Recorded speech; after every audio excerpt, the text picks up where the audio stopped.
selling an investment property, and what do we do with the money? Well, in today's little episode, I'm answering a question that was sent in. It's anonymous, and I will just say, at the end of one episode, I must have been, I don't know, something, but I said to people, send me an Instagram inbox with your comments or questions or whatever. Quite a few people took that as I'll give you personal financial advice directly. I think I was more like, gives a bit of an update on your situation, but either way, I'll respond to all questions that go to our Instagram inbox. I can't reply back and give individual advice to your situation, but I can use those questions as content for the broader audience.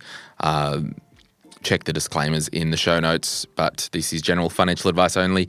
This is Investing is brought to you by the Quick Start Guide to Investing.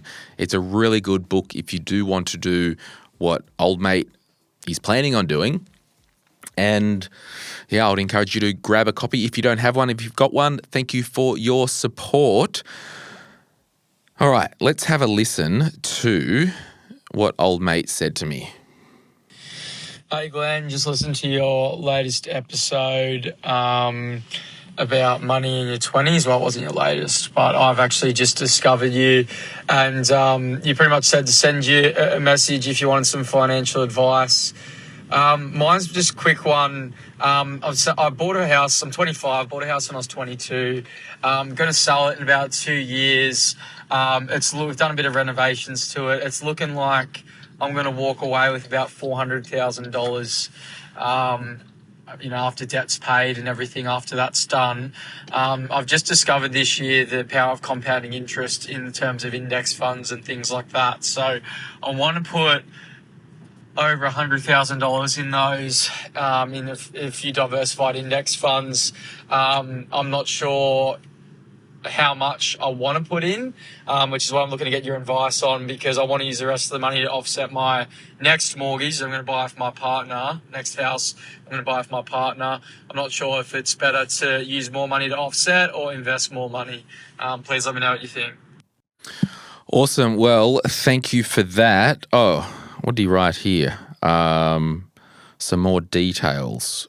20K crypto portfolio, 500 in VAS index fund. I assume that's $500, and looking to invest $750 a month across VAS, VTS, and VGS for the foreseeable future. I also have about 7K in savings. All right. Well, let's unpack this. Awesome that you got in and bought your first property at age 25. Congratulations. It's grown in value. You said you'll walk away with $400K after the mortgage. We might need to just double check what the after tax is on that and what the total gain of the property is. But a couple of things here. I love that you are thinking already what you want to do with the money. So that's number one. You are thinking about investing in shares, understanding compound interest. But I will say, sure, there is compound interest with investing in shares, and I don't love calling it compound interest when we invest in shares and ETF because it's compounding dividends and distributions. But, if you had cash in the bank account and you're getting interest and the interest was growing interest, that's compounding interest, but the principles are the same. What I'm probably thinking is in 2 years, so there's something that's happening in 2 years for you to want to buy a house with your partner to live in. So in the money world, short, medium, and long term, in the money world, 2 years is very much short term. So if I woke up in your shoes, probably over the next 2 years, I'm building cash and cash only. And then when we sell the investment property, and if you did walk away with the $400,000, what I'm then doing is putting as much cash. What I was going to say before, when you have an investment property, you still are getting compounding because you're getting growth on the property. So sure, technically it's not compound interest or dividends from shares, but you're in a growth asset. Growth assets like shares, some growth assets or some growth shares don't pay much of a distribution. Some, there's a lot of the capital appreciation. Like a property, there's probably more of a play for capital increases as opposed to rent. And you certainly have done well, walking away with $400,000.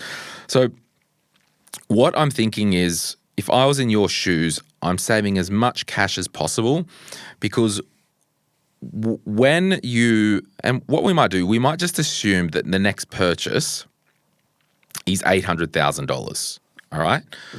I don't know what the exact purchase is. Oh, actually, we'll make it $1 million. We'll say in 2 years, you'll both be qualified. Maybe your partner is going to be qualified in something. We'll assume in 2 years, there is $1 million purchase.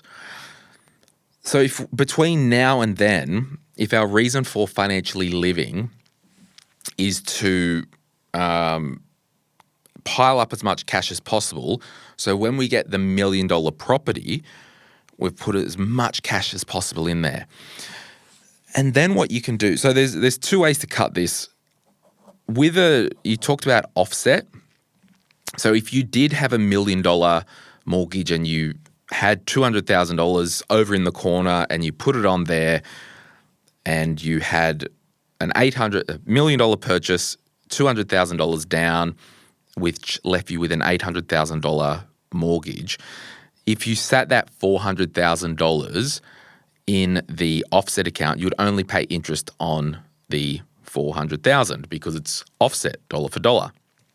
So what I'm saying is, if you got that same $1 million mortgage, and we'll assume that there was $200 over here that was your deposit, or there was a parental guarantee potentially for the mortgage, or whatever that is, the interest that you pay on the home loan is not tax deductible. So if you had that $400,000 over here invested, and a $400,000 or an $800,000 mortgage over here, you've basically on paper borrowed $400,000 and invested over here, but that deductible amount for the $400,000 is not tax deductible because it's on the home. And this is hard to unscramble if you wake up and you're in a position like this. But what, in terms of tax strategy and gearing and growth, is what you're talking about, I would personally put as much money into the mortgage as possible. So if we had the $400,000 and we just assume, we'll change the assumptions. I know we'll keep the assumptions. We'll assume that there's $200,000 that you already had. You put the $400,000 in, so you would only have a mortgage of $400,000. You could then effectively set up another mortgage as security against the house, and that mortgage could be $400,000, and then you buy the shares and ETFs with that money. So the same outcome, you've got the house, you've got the debt, you've wanted to buy shares and ETFs with the sale of the proceeds of the investment property, same outcome as before, but the $400,000 is now tax deductible. So that's what I want you to look at. But my overarching comments would be, with your partner, be very clear over the next 2 years what your financial objectives are.